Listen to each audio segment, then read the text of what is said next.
believers pay taxes to Rome. And Jesus says, whose name and whose face is on it, and he says, render unto Caesar that which is Caesar's. So what Jesus does, he confronts it from both angles. He says you owe the government taxes if they tax you, but you also owe God what you owe him. And so Jesus talked about, he says to Peter, go and collect what is in the fish's mouth and go pay mine and your temple tax. And I wanted to express last week that Jesus paid his temple tax even though he had a problem with, when his ministry first began, what they were doing with the money. But I wanted to really segue on that. Not only did he continue to pay his temple taxes after he disputed with them about what they were doing with the money, but even after that, he had another dispute with it, because in the beginning and in the end of his ministries, he went into the temple and he turned over the money changers' tables because he disputed with them what they were doing with it. He says, you've turned my house into a den of thieves, but my house is a house of prayer. And Jesus said to Peter, go pay our taxes, temple taxes, to them. But Jesus understood that it really wasn't to them, but it was to him. And so Jesus did not want to obfuscate his responsibility by withholding what he knew was his obligation to do as a Jewish worshiper. And so he kept on paying despite of how he felt about those and what they were doing with what he was giving to the temple. Now I want to shift the focus to your fitness, your health. Now, boy, you talk about getting us upset. Start talking about our money. Oh, that's one thing. But this subject is going to be just as sticky and icky to you, and it's going to probably rub you the wrong way. Because this is about your fitness and your health, or your health and your fitness. Now, I really spent a whole lot of time, and I've been studying all week long. You may be seated, ushers, and I'm going to explain this to you. The Bible does talk about your health and your fitness. You're going to see here in Leviticus chapter 11, one of the things that God does in this particular text is he has now gotten them out of Egypt. He has delivered them from their taskmasters. They had been under the oppression of their taskmasters. They cried out to God, and God sent Moses to deliver them out of Egypt physically. They were in Egypt in bondage for over 400 years. And now God has gotten them out of Egypt. They are in the promised land. They are in the wilderness on their way to the promised land. And so now God is going to shift his focus, because the focus is now not to get them out of Egypt, but now to get Egypt out of them. And that's a fundamental struggle God is going to have, because for 400 years they've been living in Egypt. For 400 years they practiced the customs and the traditions of those who were in Egypt. In other words, they became like their captives. They became like the people that oppressed them. They were just like, in the sense that they practiced the customs. You remember when they left Egypt, the first thing they did when Moses was upon the mountain, they was at the foot of the mountain, they constructed a golden calf and they began to worship that calf. Where do you think they learned that? They learned that in Egypt. Because before they were in Egypt, they served Jehovah God. But what they did, they brought some of the practices, customs, and rituals that they learned in Egypt, they brought them out of Egypt with them. And so the book of Leviticus and the book of Deuteronomy is to now try to get Egypt out of them. And so God is going to have to cover a whole lot of issues. I really don't have time to deal with all that's written in the book of Leviticus, but he's going to talk about a whole lot of customs, a whole lot of rituals, a whole lot of things that they learned in Egypt. And God is going to tell them, the things that you learned in Egypt, I don't want you practicing in the promised land or in the land flowing with milk and honey. I don't want you to be doing those things. I want you to be my people. You are a special people. And so God is going to give them all of these rules, these regulations, these customs, all of these things that they learned in Egypt. God is going to try to get them to give them up. And let me tell you, my brothers and sisters, I really want to explain this to you. It's hard to get people to give up a bad habit. Do I have any witnesses in here? It's hard to give up. Don't sit up in here and act like it's easy to give up a habit. And see, for 400 years, they picked up some habits down there in Egypt. And now God is going to try to get them to give up those habits and adopt some regulations, some understanding, and some habits that they had before they ever went in Egypt. Now let me give you this, because I'm going to explain this to you, because this sermon is going to be very thorough, because I'm talking about your health and your fitness. Now let me tell you, unless you are the exception and not the rule, what none of us born sick. Were none of us born unhealthy, were none of us born with any health issues or any health problem. Now I didn't say not everybody, because we know Lavana is there for a reason. There are kids that are born with some health defects, some deficiencies, some health issues, but that is the exception and not the rule. Most of us were born healthy. And let me tell you this, the only thing that you really have that has any value in this world is your health. Because you can have a whole lot of money and don't have your health, and it really don't. Your health is the only thing of real value that you have. As long as you're healthy, you doing pretty good. I'm telling you, because now it's two things that you need to consider. Not only the length of your life, everybody want to live a long time. But let me tell you this. Let me tell you what's just as important as the length of life is the quality of your life. Because see, Willeen is 93. She's lived a long time. But not only that, she has a good quality of life. Because she's able to get up and put her own clothes on. She's able to get up and she knows her right from her left. She's able to get up and to drive herself to the store. She's able to stay in New Albany for a week and worry everybody. I'm telling you, she not only has the length of life, but she has a good quality of life. It doesn't make any sense to live to be 93 and you laying on your bed of affliction and people waiting on you, people changing your diet.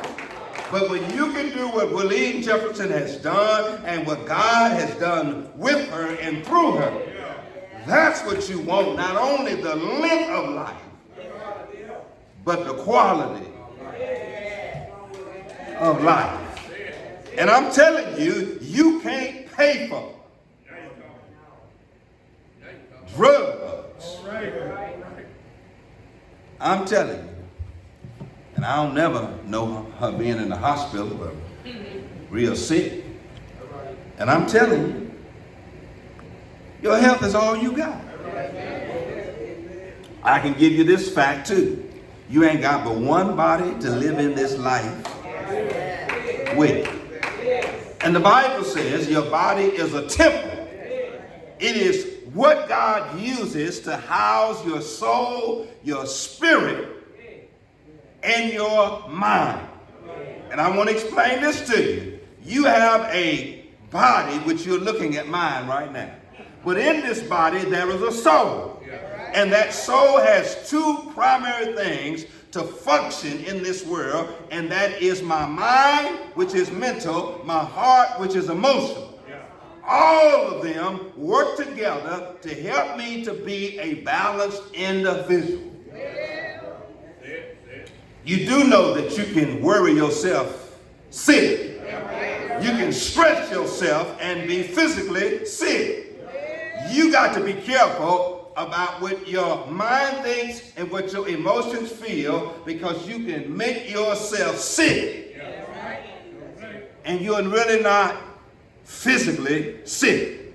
And I don't have time, and I'm not going to be a dietitian, I'm not going to be a doctor, I'm not going to try to be a psychologist or a psychiatrist. I'm just going to explain to you what the scriptures say. And I've been on this series for a minute. We talked about your faith, we talked about your finances, now we're going to talk about your fitness. And this is an area where people neglect the most.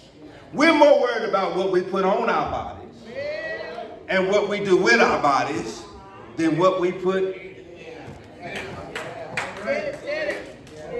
That's the problem in America. And I really need to let you know this. The issues that we deal with in America are only dealt with in America, because not other cultures deal with what we're dealing with. We are the most obese, unhealthy, sick people on the planet. I'm explaining to you. It is what we put in our bodies that determine our health, which also in turn determines our happiness. And it also determines the length of our life.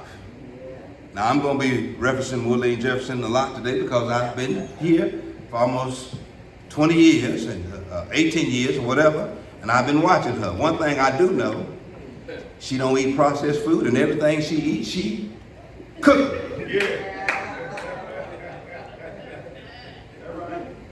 And most of what she cooks is fresh. Not in a can, but it is from a garden.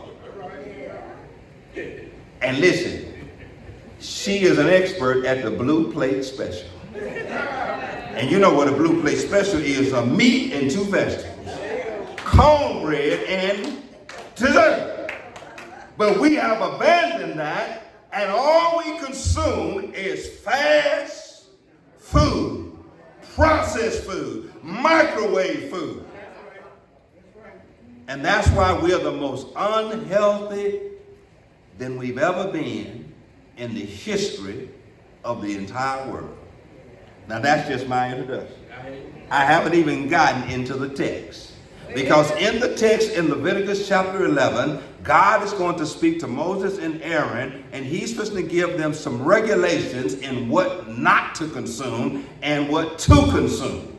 And I really don't have time to explain to you why he tells them not to consume what not to consume and why he tells them to consume what to consume, but he does give a detailed explanation on what you put in your mouth will determine your health. Now you see the word unclean in the text, but what the word really unclean is unhealthy.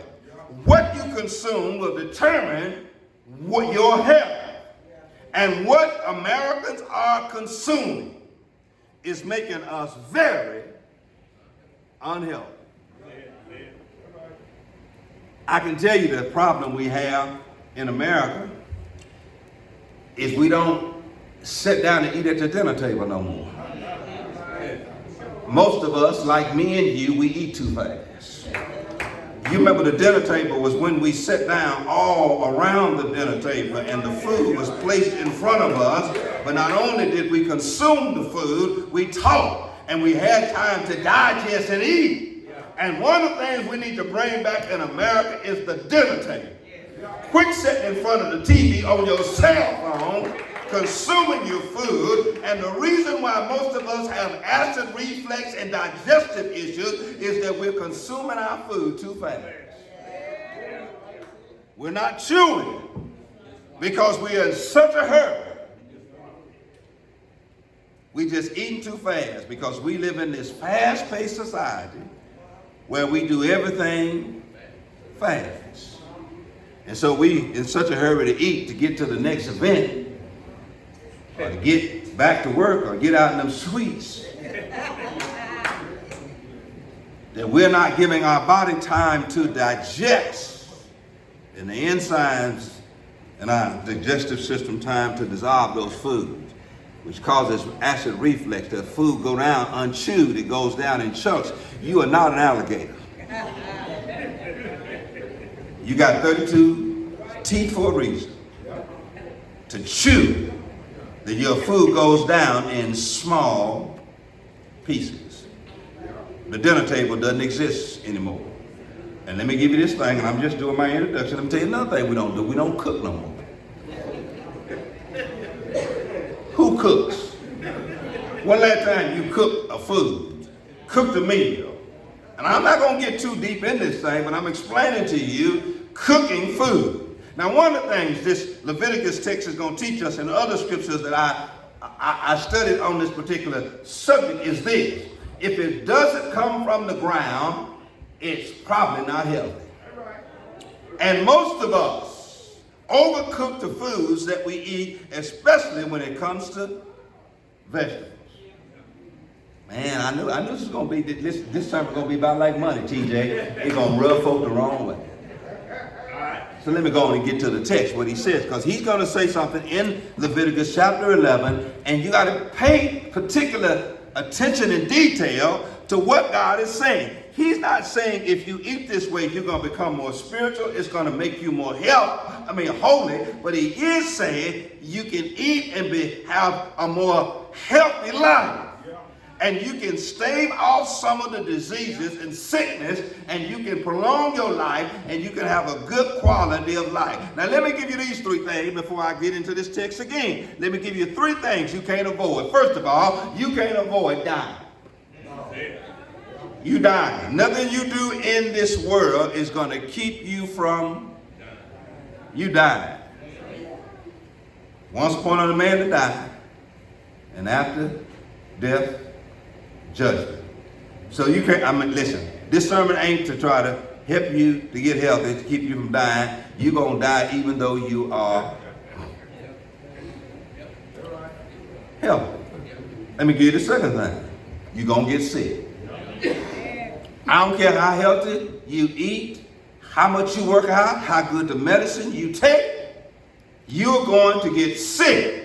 Because Paul informs us that this earthen tabernacle is dissolved. We are not meant to live forever in this earthen tabernacle. You're going to get sick. Period. So this sermon is not to tell you that if you eat healthy, live healthy, work out, take all your medicine, that you're not going to get sick.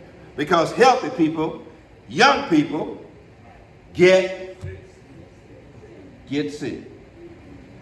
I'm just trying to explain this to you before I get into this sermon, because this is not a cure-all, because I'm really talking, and the Bible is teaching about the quality of life and how you can improve your health, your mental, emotional, and physical well-being by really being conscious and cognitive of what you put in your mouth. And a lot of the disease, a lot of the health problems that we have is because of what we consume. And one commentator wanted me to tell you this: if you can control the fork,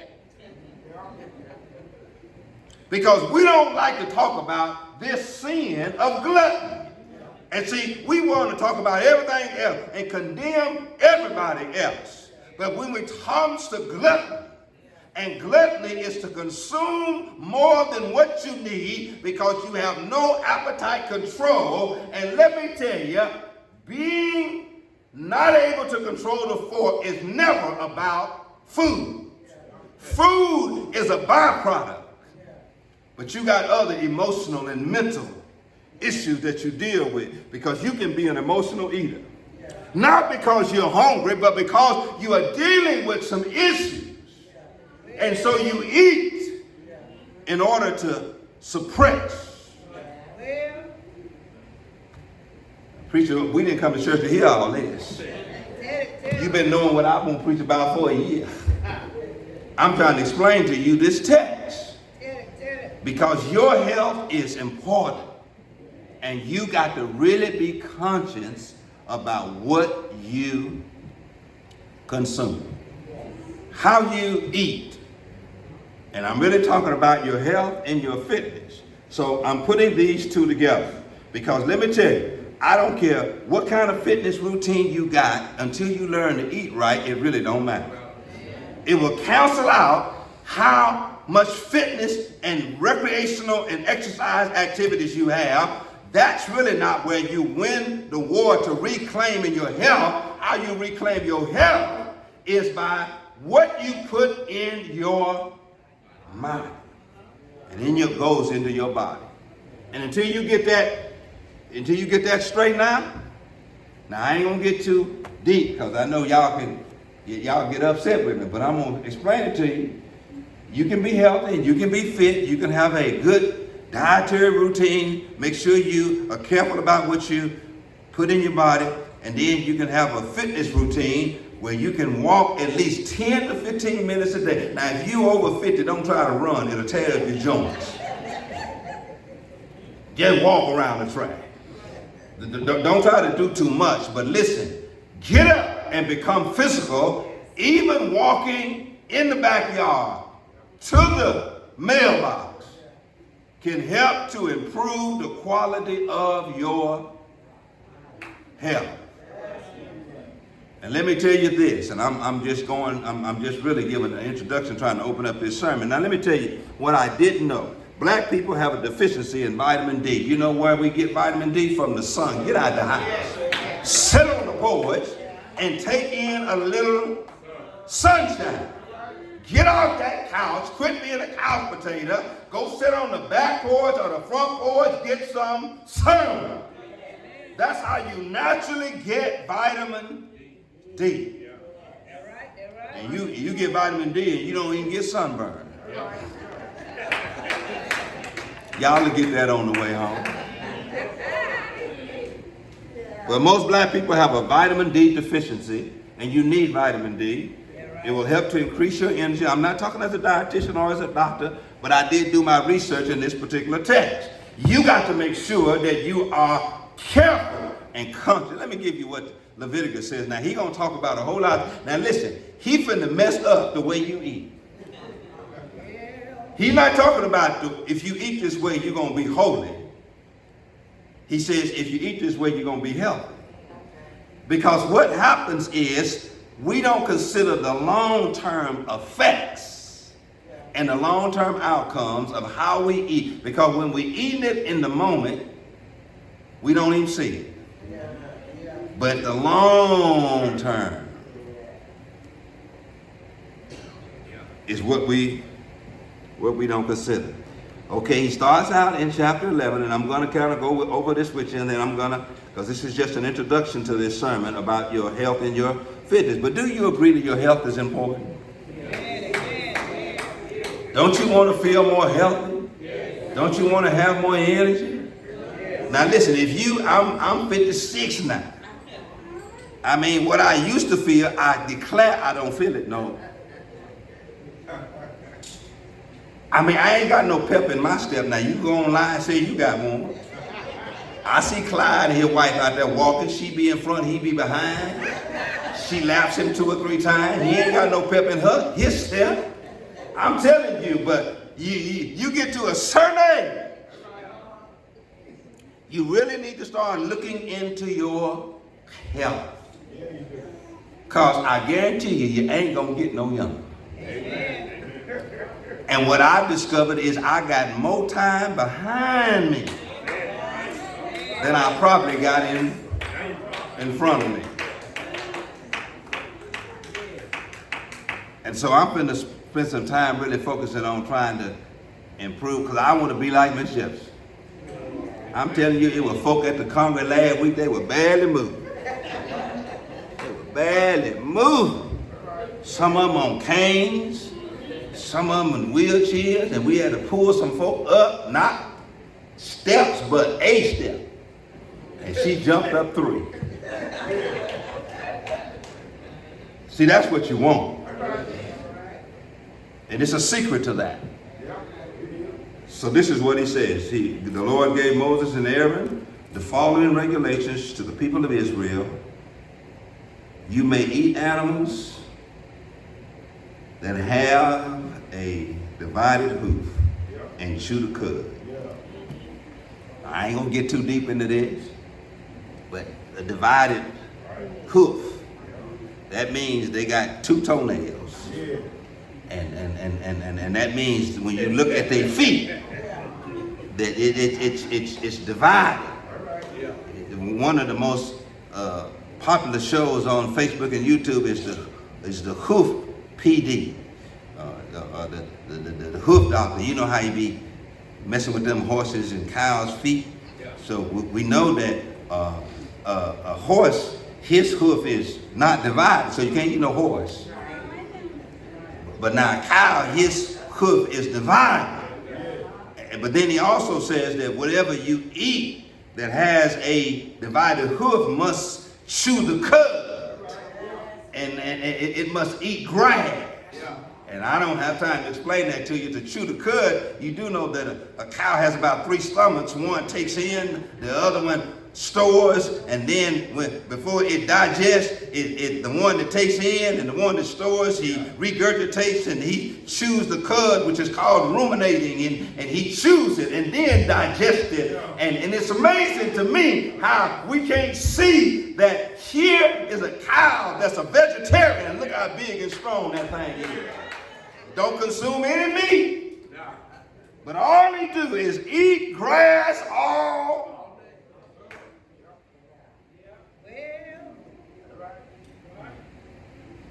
cow do is just eat grass. As a matter of fact, I knew I was preaching this sermon. I was looking at some cows this morning on my right, and some of them were eating, some of them were just standing up chewing. And I said, "Ooh, them cows sure no big and healthy." And really, they were vegetarians, not carnivores, but they were vegetarians. And so he says you can consume any animal that have a divided hoof and that chews the cud. But he says don't eat them camels and them badgers and them and rabbits now, whatever. I ain't gonna really talk, and you sure don't want me to read the next one. And they that chew the cud but do not have a divided hoof. And listen, I know I messed up your diet. Verse 7, do not eat. Woo! Pigs. Man, I know I messed up bacon, sausage, ribs, tenderloin, but that's what he said. Even though it has a divided hoof, a pig will eat anything. I mean, I grew up on a farm. A pig will eat another dead pig. If a dead dog fall over in a pig pen, it will eat anything.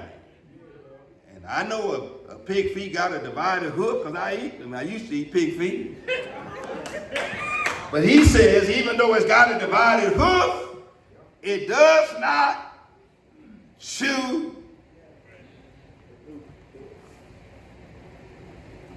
the cud. It's got that divided hoof and that foot and that thing, but it just be eating up anything. He said, do not eat pigs, for they are considered unclean. And don't eat anything that don't have a divided hoof, but does not chew the cud. These animals, they touch a dead body, and that's really what he's really teaching, is that there are some animals that will eat anything. You know, a possum will eat anything. A coon will eat anything. And boy, okay, he finna mess you up again, because he just talked about you can't eat pigs. So some of y'all gonna have to change y'all Sunday dinner. But you do know that because pigs are carnivores and they'll eat anything, it's what causes high blood pressure. It's what causes an elevation in your blood pressure. It raises your blood pressure because the meat in pigs, and I remember my grandfather used to kill pigs, and they said don't run them because they get musty. Something about the meat will be ruined if you get them too excited. So they would feed them corn and try to invite them to the trough, and then when they got right there at the trough, they would shoot them in the head. But let me tell you, the difference between them eating pig and we eating pig, if they ate pig, they were industrial enough, they would go work out and sweat out that pig, but we's lazy. We eat that pig, sit up, watch TV all day, don't have any physical activity. Isn't it amazing how they can eat pig every day and they never develop some of the diseases that because they worked. They lived in an industrial, they had a work ethic, and Papa and Big Mama and Joe Gill, they would sweat it all out. Chopping wood. Keeping up the farm. When last time you sweated? When last time you put in some real work and sweated out the toxins that are produced as a result of eating that pork? Man, listen, I ain't preaching there. I'm just telling you what he said. Because he said, listen, the only kind of fish you can eat is fish with fins and scales. So guess what you can't eat? Catfish. Woo, I tell you, it's going to mess up y'all Friday and Saturday night.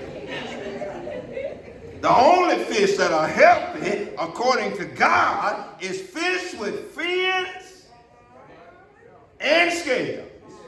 Now, I want to research why the catfish was so unhealthy and fish that are bottom feeders, because fish that are bottom feeders, they will eat things that are alive, but they mostly feast on what's dead.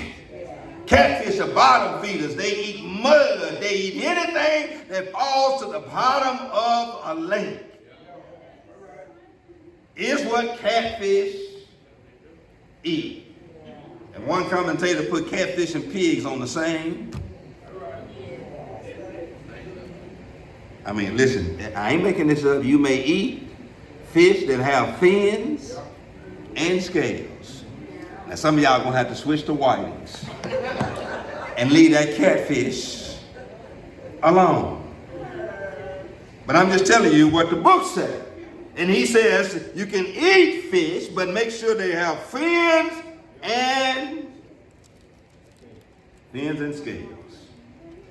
And then he going to kind of switch over to verse 13 through 19. He's going to talk about what kind of bugs you can eat.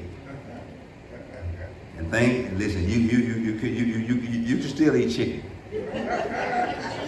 I'm glad it ain't on this list. I don't know what I do. And the problem ain't eating chicken, it's how we cook chicken. When we cook it in peanut oil, and I don't really have time, I'm not trying to be a dietitian, but let me tell you, the problem with cooking with seed oil is that seed oil, when you cook it and your body consumes it, your body is not made to dissolve it and to turn it into waste, that it leaves your body. And the reason why the obesity problem exists in America is because 90% of what we eat is seed oil, is fried in seed oil, and the body cannot process that seed oil. Instead of going through the body stores it in the form of fat cells, and we cannot burn that fat because that fat is harder to burn. And anything cooked in seed oil, it will not go through the body, but it will be stored in the body. And y'all know, like I know, where that stuff stored. It stores right here. Don't be looking down, look up. It stores right here. Because that body that you have and I have cannot dissolve that naturally. You know what the body can dissolve naturally? That which comes from the ground, that which is natural, the body can dissolve. That's the reason why it's better to cook with Lord. I'm not telling you to cook with Lord. But your body can dissolve that because it's natural. But it cannot dissolve seed oil, canola oil, sunflower oil, because that is a synthetic oil made in a lab. I want to give you these three things that's causing most of our health problems. Like I said, I've done my homework. I'm not trying to be a dietitian or a doctor, but let me explain the three things that's causing us to be unhealthy. First of all, it's processed foods. Secondly, it's sugar. It's sugar in the form of high fructose corn syrup. Anything that you see high fructose corn syrup in, don't eat it, don't consume it. Because your body cannot dissolve high fructose corn syrup. You don't even need the granulated sugar that's white. Is not natural sugar, but it is processed sugar. The best thing to consume is raw sugar because that's natural sugar.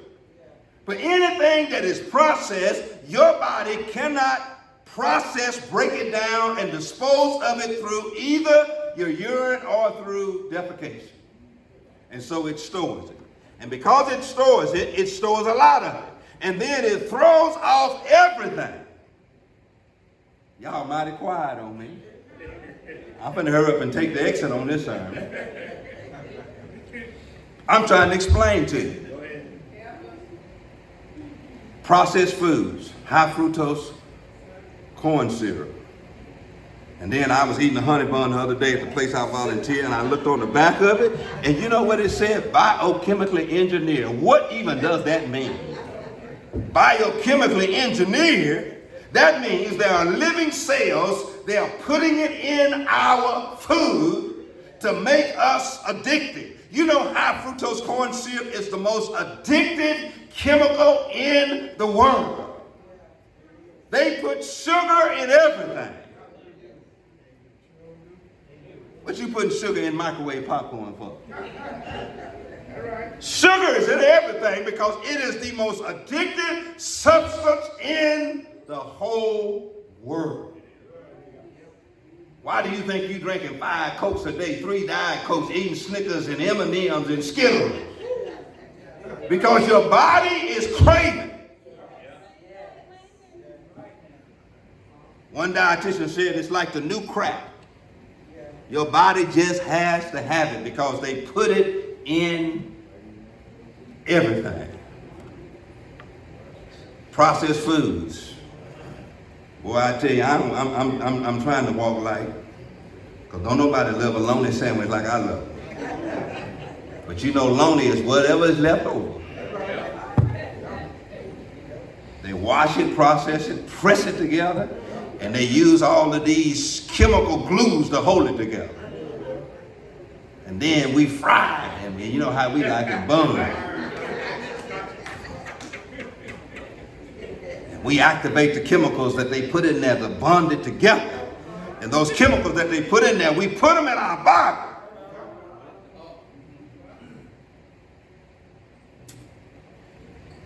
High fructose corn syrup, processed food.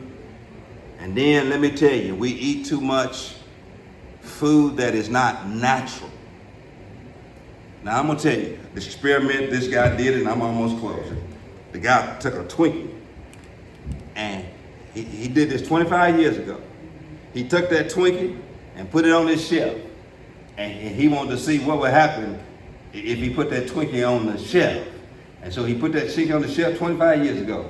And that Twinkie looked like it did 25 years ago. No mold, no decay. And you know something ain't right with that when you eat ice cream that won't melt. And see, you know that if you leave a natural piece of bread, everything that's natural, it rots over time. The food that is organic is not supposed to last forever. I mean, ain't no Twinkie supposed to be 25 years old and you open up the pack and you can still eat it after 25.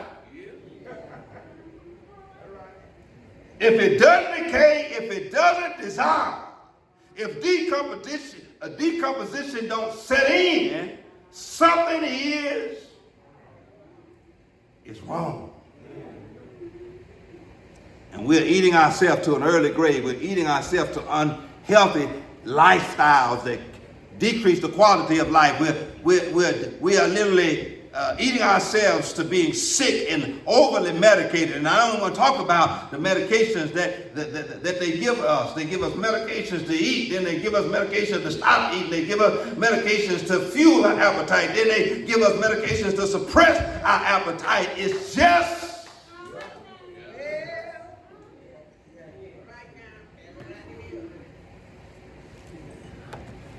And you don't realize how what you are putting in your body is affecting the quality of your life. Now, what are you trying to do? What's the end game, Pastor? What's the big idea? Is to get you to be healthy and fit. I'm not talking about everybody going to be a size 4. Every man going to weigh under 200 pounds. But what I am saying, you need to grab hold of your choices. Listen, it's a heck of a thing to lose your health and somebody else got to take care of it.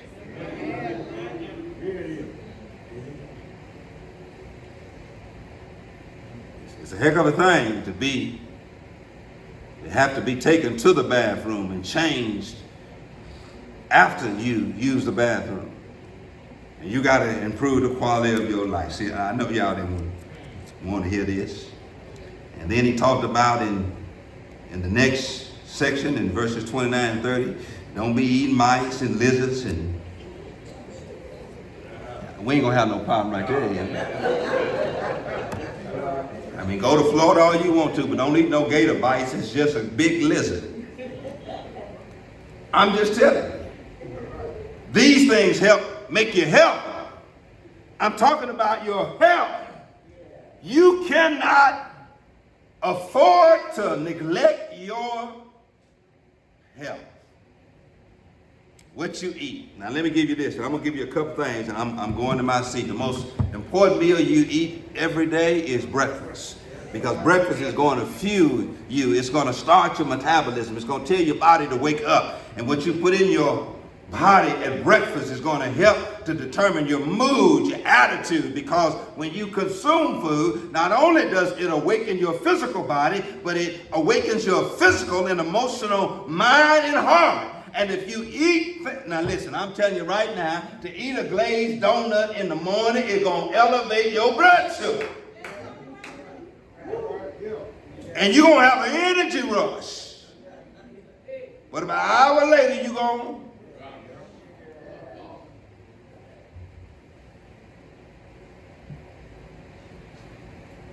I don't have time to explain this to you, but the best thing to do when you get up in the morning, the first thing you do is drink a full glass of water. A full glass of water will help to get your systems jump-started. And it's almost a cleansing. And you're really supposed to drink a glass of water before you eat every meal to get your body ready to intake whatever food you eat. And then you drink a glass of water when you get through eating to help it flow down. I didn't say no Coke.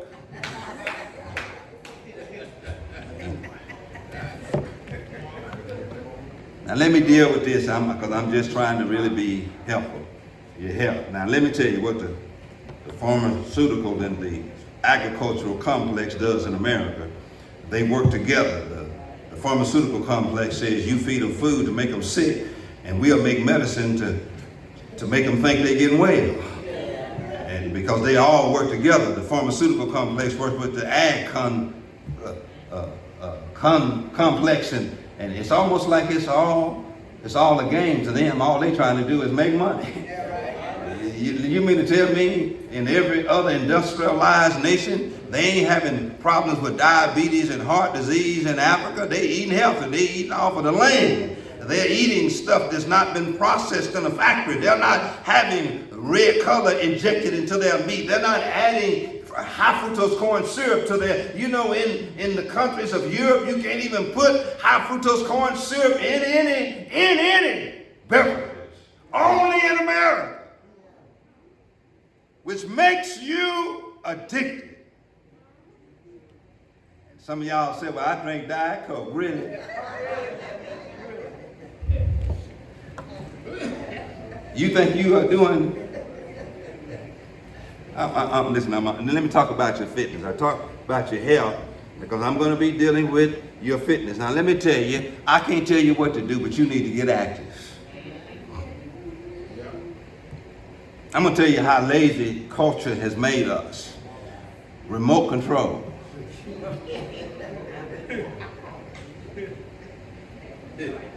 You watch less TV if you didn't have that remote con.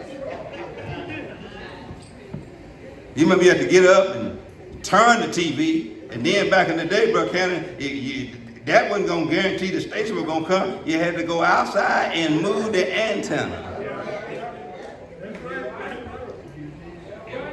And if you couldn't get the antenna right, that TV watching for that day was probably, y'all remember the Jackson 5 would come on, and we try to watch it and go outside and get the antenna.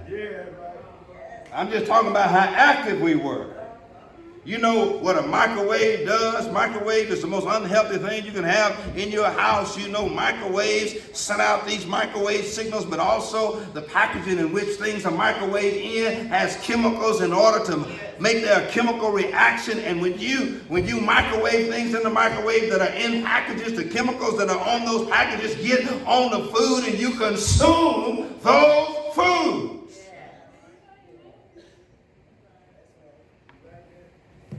I'm just trying to explain to you. We do everything fast now. And then we're just not active. And I tell you, I can remember people in my neighborhood, they would walk to the store. I mean, they like Leah right here. The store was right there. And they walk to the store. You know, you won't walk, no.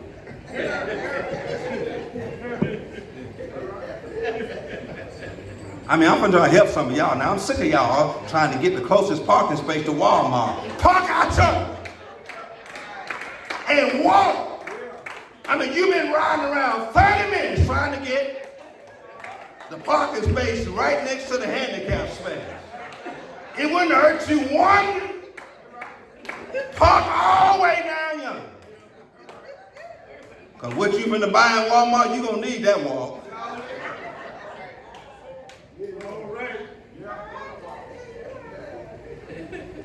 I'm telling you, we ain't active enough. Fitness. Make it a part of your routine in your life. I remember one time when I first came, Steen had a fitness class, and people were in that fitness class, and they would hear exercise, and we need to bring that back. We need to become more active. 2 times a week, 10 minutes a day, would change your health drastically if you would just become active. Now listen, I'm telling you, I ain't gonna say this. Can I say this, TJ? I sure hate to. I'm in trouble anyway. I might well say it.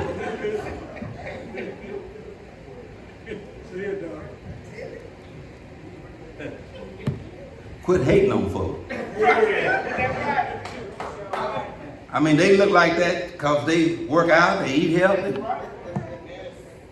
And that's accessible to you as well. That's one thing you can take charge of is your own health and fitness.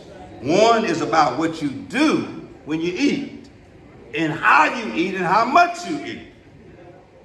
And the other one has to do with what you do before and after you eat. Now, everybody here live in a neighborhood. I know there might be some dogs in the neighborhood, but when you get up in the morning, just walk your neighborhood. And I guarantee you, you will feel better that. Do I have any witnesses in here? A little bit of physical activity will help. You won't be so grouchy. You won't be so mad. And you will have time to spend with God.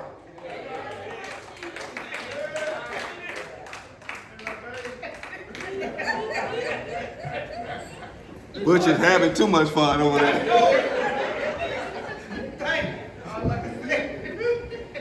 But you got to become more physically fit. Now let me explain this to you, and I'm going because I'm going to get serious now. A heart attack don't tell you it's coming. Heart attack don't tell you it's coming. But it'll sneak up on you. All the signs are there, but what we do is black people, we ignore. Fanny Ballard that I used to pastor out in Mount Zion Phoebe, I told y'all this before. Howard said she put going to the doctor on her grocery list. Because listen, your health is all you have. You can't afford to sit around and try to play it off like you ate too much. You go to the doctor if you feel something. Go to the doctor.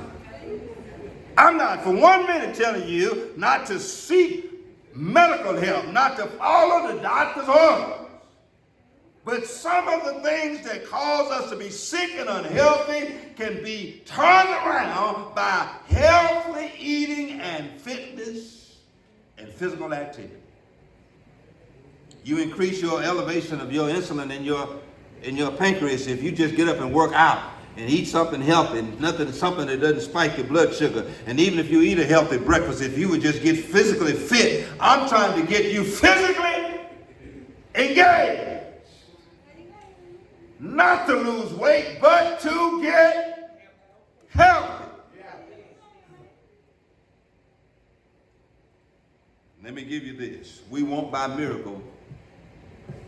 We get sick down and out, Brother Clyde, and doctor put us all this medicine, and we barely can move. And then we run up to the church talking about, preacher, pray for me. God perform a miracle. God ain't gonna never do for you what you can do for yourself. Why would he fix you and you can fix yourself? Why he gonna fix you and you gonna keep doing the same thing? Lord, cure my blood pressure. For what, you still gonna be eating that?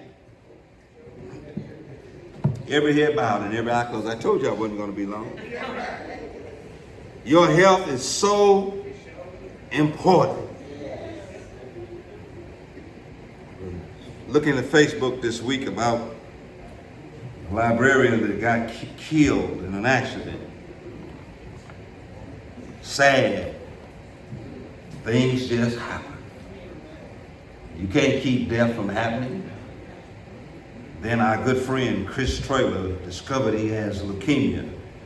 Lives healthy, work out at the gym with me every day. You can't keep yourself from getting sick. Sickness is going to come no matter what you eat, how much medicine you take, how fit you are. All of us got some sickness, and I need to tell you this. It's a 90% chance you'll die from what happens inside of you than you will outside of you. Most of you all won't die, but like the librarian, most of us will die of sickness, disease. Our earthly tabernacle will no longer be able to house our bodies, and death will claim us. 90% of us will die from something that happens in us. Some disease, some infection, some virus, some deficiency. And I'm telling you, you got to be concerned about your health and fitness. Jesus Christ died on Calvary. He died that we might have eternal life. He died that we might be saved. He died that we might come to faith in him. Jesus Christ died to reconcile us back to God. If you're here today and you don't know Jesus Christ, and you're willing to accept him as your personal Savior, you can come today. You can come by letter, candidate.